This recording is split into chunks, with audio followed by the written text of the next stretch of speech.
Next on Currents News, history is made today. President Donald Trump at the summit with Russia's Vladimir Putin. What they said to each other and to the press is next. There are new developments in the Chile sex abuse crisis. I dig into the big picture implications with Crux editor John Allen. I'm Tim Harfman at the Giglio Feast in Williamsburg as Bishop Nicholas DiMarzio leads a mass and procession to honor the Blessed Mother. That story is coming up. Plus, priests in the Brooklyn Diocese are joining a growing trend in the U.S., working later in life. We'll hear from them about their reasons why. The news starts right now.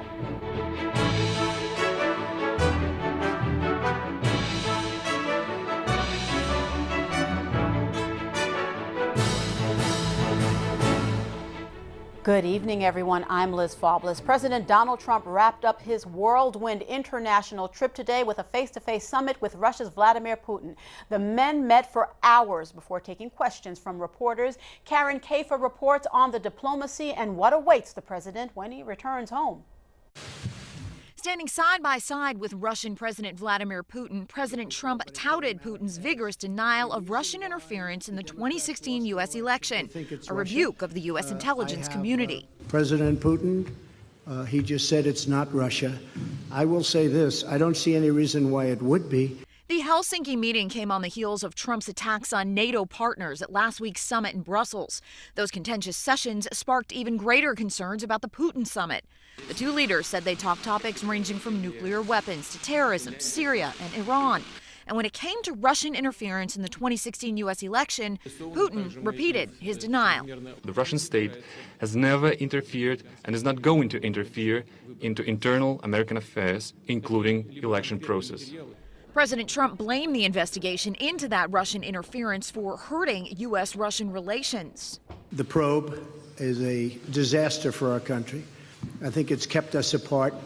It's kept us separated. There was no collusion at all.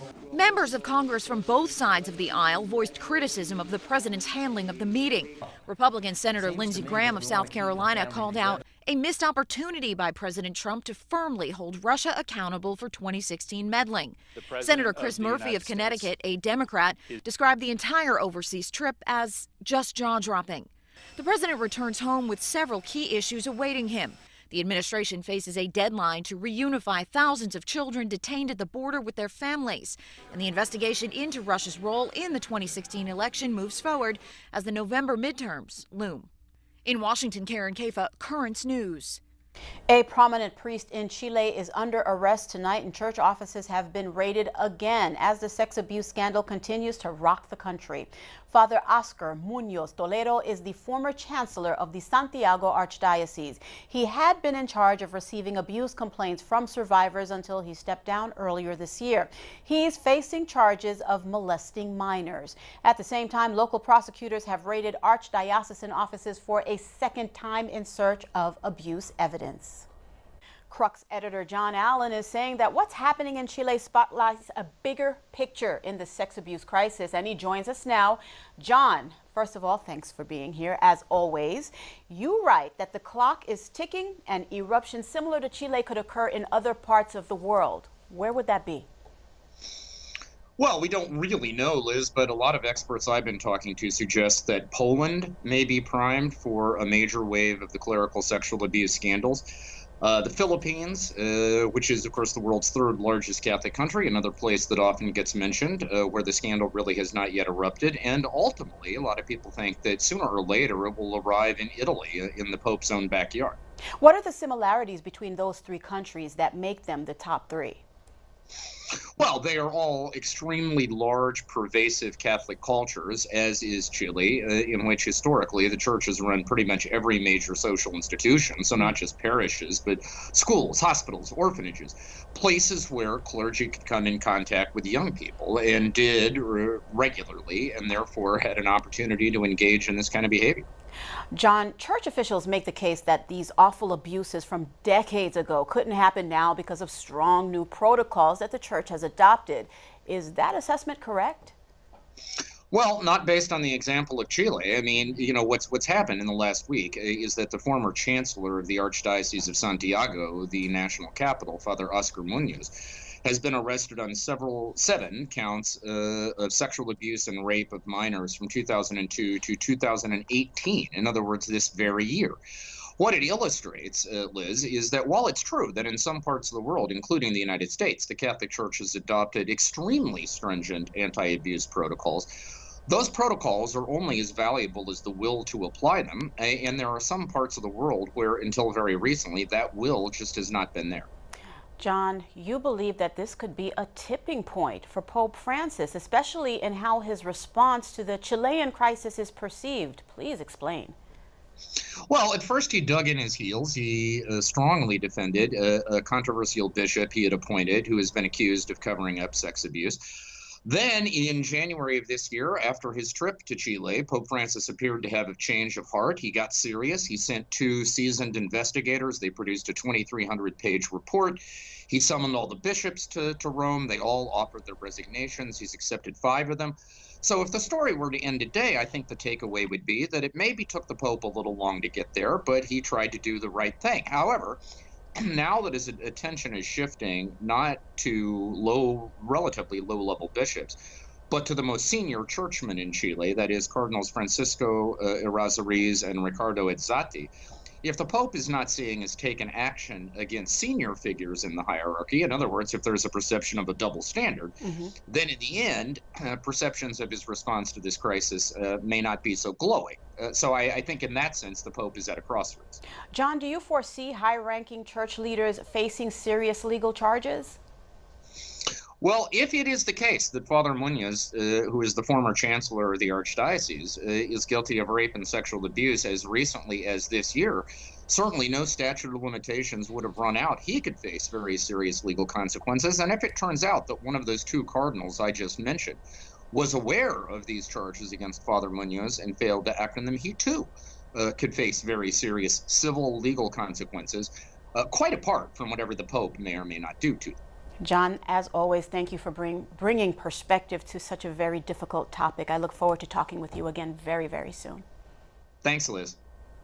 Brooklyn's Bishop Nicholas DiMarzio is leading the way in taking action to combat the sexual abuse crisis. He meets with survivors and listens to them. At their suggestion, the bishop celebrates a yearly Mass of Hope and Healing. He has also established an Office of Victim Assistance that offers help for individuals who have endured abuse. And every employee of the diocese, clergy and laity alike, undergo mandatory training to better protect youngsters. To report sexual abuse involving diocesan personnel, call the Diocese of Brooklyn's toll-free confidential sexual abuse reporting line at 1-888-634-4499. Courageous clergy in Nicaragua are confronting a deadly government crackdown launched against the church and the opposition. Led by Managua's Cardinal Leopoldo Jose Bernays, the religious leaders are trying to end the siege of a Catholic parish. Paramilitary forces of President Daniel Ortega have killed at least 2 people over the weekend, and the violence is reported to be escalating. The Vatican Secretary of State, Cardinal Pietro Parolin, is calling for calm. We hope that dialogue, which is the next step, can begin again and produce results. However, in all dialogue, there must be a will to reach an agreement. Since protests against the Ortega regime started in mid-April, nearly 300 people have been killed, according to the Inter-American Human Rights Commission.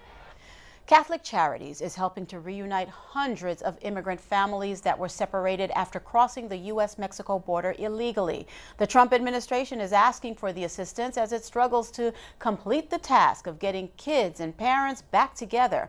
Andrew Spencer reports the latest. Catholic Charities San Antonio has been helping many families through this process by providing food, clothes, and other basic necessities. Once that they connected, within minutes, I mean, you couldn't get them apart.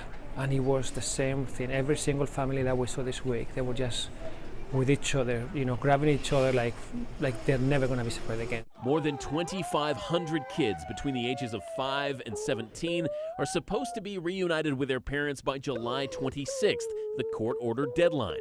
But the Department of Health and Human Services has said a significant number of those minors cannot or should not be reunited with the adults from whom they were separated. In a court filing Sunday, the Department of Justice made it clear that officials do not want to reunite a child without confirmation of who the parent is and assurances that the child will be safe. Last Friday, HHS took issue with the court truncating the vetting process, saying it increases the risk that HHS will reunify a child with a parent who will abuse them.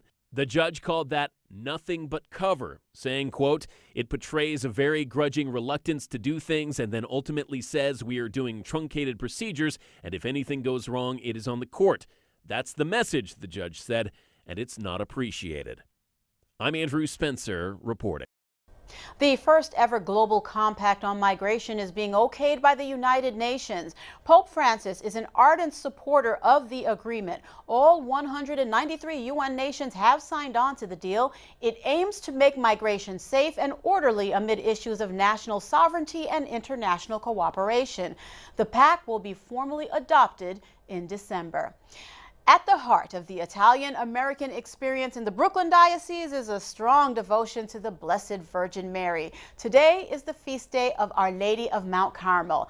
Currents News' Tim Harfman is standing by in Williamsburg, where Bishop DiMarzio is leading a procession through the neighborhood streets. Tim, what can you tell us? Liz, Bishop DiMarzio is in front of us leading the way. As you can see behind me, the statue of Our Lady of Mount Carmel and hundreds of worshipers showing off that strong devotion. But it's not only on this day, it's throughout this entire Giglio feast. The band plays the beat on the street. It's part of a 115-year-old tradition. A tradition that we keep it in our heart. It's a spiritual and something that we can develop through our children. Spanning 12 days, this annual Brooklyn feast originated in Nola, Italy. The highlight? Men lifting the Giglio structure, a 72-foot, 4-ton tower. At the top, a statue of St. Paulinus, a 5th-century Italian bishop who offered himself to African pirates in exchange for the children they kidnapped. A Turk rescued him and with the boat, and when they came back to Nola, Italy, the people greeted him with lilies as a sign of affection. And in Italian, the word is Giglio. And the feast also offers fun for the whole family, from rides and games to my favorite, Italian pastries and food. On this final day of festivities, Bishop DiMarzio celebrates Mass in English and Italian as hundreds pack the Williamsburg church. Many have a strong devotion to the Blessed Mother. The Italian Americans in Mount Carmel Parish in Brooklyn is really one of the best opportunities for people to show their life, to show their love for Our Lady of Mount Carmel. So it's really important that we celebrate this feast every year. Even on this hot and humid day, these Italian Catholics are still gathering to show off their heritage and devotion. The beauty is that the heat is not going to stop us praying. We have to just pray. If our Lord can get nails through him, this is nothing. And if you haven't had the chance to attend the feast, there's still time. There's an opportunity tonight with the closing ceremonies and benediction beginning at 9:30. In Williamsburg, Brooklyn, Tim Harfman, Currents News. Liz, back to you. All right, Tim, thank you. Looking good on that float, my friend. There's a lot more news headed your way. A little girl who sobbed when she was separated at the U.S.-Mexico border is now all smiles. Her story's coming up. And we'll talk with Brooklyn priests about why they are still carrying on with their service to God, even though they're retired. The Vatican's big meeting about young people in the church is only weeks away. The Pope is sending a powerful message. Details are ahead. And do you have a story idea, something happening in your parish we should know about? We really want to hear from you, so keep this email handy, newstips@thesalesmedia.org. We'll be right back.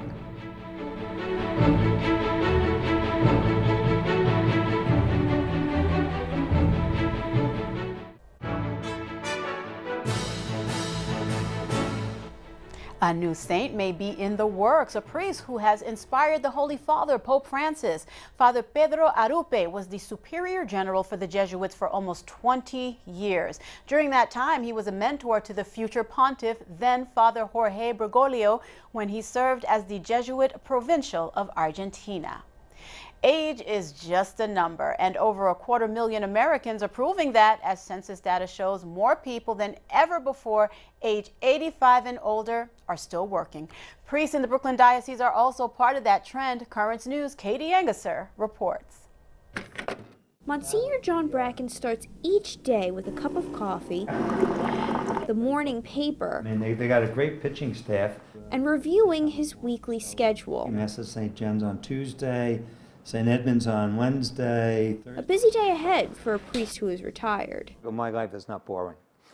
Not at all. At 77, Monsignor Bracken is still serving his parish of Blessed Trinity in Breezy Point, as well as working at the diocesan offices. On the job every day, even though he has passed the retirement age of 75. And that's a trend throughout the country. Retired priests still working to help offset the shrinking number of new ordinations, figures that are down a lot from decades ago. Well, it will be a real challenge in the future how we are going to be able to staff our parishes with the expectation that people still have as if it were 1950. Hello? Monsignor John Casey, a former pastor, was ordained in 1954, part of a class of 34 new priests. Don't see numbers like those anymore. No, not those numbers, right. As a result, the majority of priests in America today are over the age of 60, and the challenges that come from an aging priesthood are growing larger. By 2019, half of all active priests in the country will be at least 70 years old, the time when clergy are first permitted to put in for retirement. Go up and get your picture taken. Monsignor Casey's situation is extraordinary. He comes to serve even though he is 90 years old, dedicated to helping his fellow priests. I know it must be a strain on them. That's why I try to help them out if I can. The need for more men to answer God's call is why the Bishop of Brooklyn, Nicholas DiMarzio, is leading a Year of Vocations campaign. For Monsignors Casey and Bracken, they are happy to help out while a new generation is cultivated. You never retire from the ministry or the vocation of priesthood. You retire from administration. And as long as God allows them, both priests will live their vocations. Katie Engesser, Currents News. The church summit about young people, their faith and vocations is coming up soon. Known as a synod, it is only a few weeks away in October. Already many youth have told the Vatican what they hope is addressed at the session, ranging from sexuality and death to war and corruption. Now the Pope is selecting 4 cardinals to help lead the discussions. Church leaders from Iraq, Myanmar, Madagascar, and Papua New Guinea. The choices reflect the Holy Father's passion for the peripheries. Many children separated from their families at the U.S.-Mexico border were overcome with emotion. One young girl's cries, caught on tape, were heard around the world. Gary Tuckman reports on the moving reunion that turned tears into smiles. 6-year-old Allison Jimena walking off her first plane ride ever. She looked out the window in wonder during the flight, played with her doll, colored in her coloring book. Getting off in Houston with 2 social workers, hours after being released from a shelter in Arizona, getting ready to see the mother she was separated from 1 month ago. While she waited for her mom to arrive, the 2 spoke by phone. Mother Cindy telling her she and her lawyer are on a very long drive to the airport from South Texas, but will be there soon. After Allison was done talking to her mom, I told Cindy I was on the plane with her daughter. Ella no tiene miedo a la avión. She was not scared on the plane. No tiene miedo. ¿Sí? Sí. Tú es muy fuerte. You are very strong, right? At 3 a.m., Cindy arrives at Houston Intercontinental Airport for the reunion she has been dreaming of for a month, finally getting to hold hands with her daughter. Sonrisas! Sonrisas! Big smiles! The little girl heard the world over on the gut-wrenching ProPublica audio tape back with her mother, a mother released from a detention center in Texas after being approved to proceed with her asylum claim following a journey from El Salvador. Cindy says she isn't going to take her eyes off Allison and is excited they are now in this country together. Cindy says everyone knows the United States is a great country. It's safer, there is better education, a better health system, but most importantly, the safety for my daughter. Mother and daughter will live with Cindy's sister in the Houston area while proceeding with her asylum claim, hoping the sadness and separation are behind them. Gary Tuckman, Houston.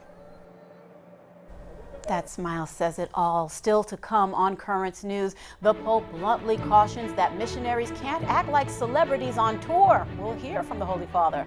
A look at the shroud that could have wrapped the body of Christ. A very popular exhibit is being staged in Rome. We'll be right back.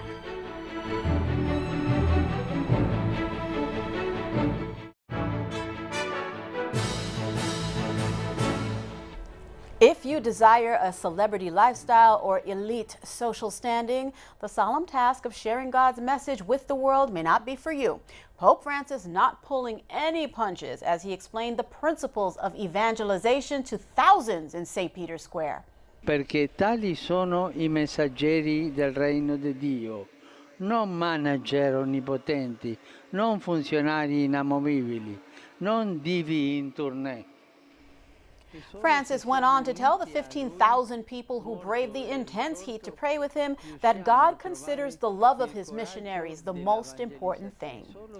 And it is one of the most famous relics in Catholic Church history, the burial cloth that could have shrouded the body of the crucified Christ. Thousands upon thousands of pilgrims in Rome have visited an exhibit meant to lift the veil of mystery surrounding it. Cody Williams has more on the Holy Shroud display. The highlight is this exact replica of the Holy Shroud of Turin, which is accompanied by detailed explanations uncovering its history, origin, and mysteries. We see that this man was scourged, had a crown of thorns, was crucified, and was buried according to the Jewish traditions. The Holy Shroud is a piece of cloth nearly 15 feet long and 4 feet wide. It is believed to have been used to wrap the body of Christ in the sepulchre, and that he left his image imprinted on it during the resurrection. To understand it, the exhibition includes replicas of nails from the crucifixion, of a possible crown of thorns, and the whips used during the Passion. There's also a shroud cross based on the wounds of the man on the Holy Shroud. To date, no study has been able to confirm his identity, and how the image was imprinted remains a mystery. Del punto de vista científico, from a scientific standpoint, if we believe the body of Jesus was wrapped in the Holy Shroud, it would be the most important relic in Christianity, a relic of Jesus himself, which bears his image, which has his body, which shows Christians who Jesus is, who this man was. This project's goal is spreading awareness of the Shroud of Turin. Thus, the exhibit is directed at anyone interested in this fascinating story. We receive pilgrims from all over the world. We receive schools also for students that are here, religious and lay people, and whoever is interested into it. The exposition is open throughout the year and provides explanations in 6 languages. For many, it's a bridge between science and faith. In Rome, Cody Williams, Currents News. And that is Currents News. Thank you so much for joining us. I'm Liz Faublas. Set your DVR to record this program so you never miss it, because we are putting your faith in the news. Hope to see you again next time.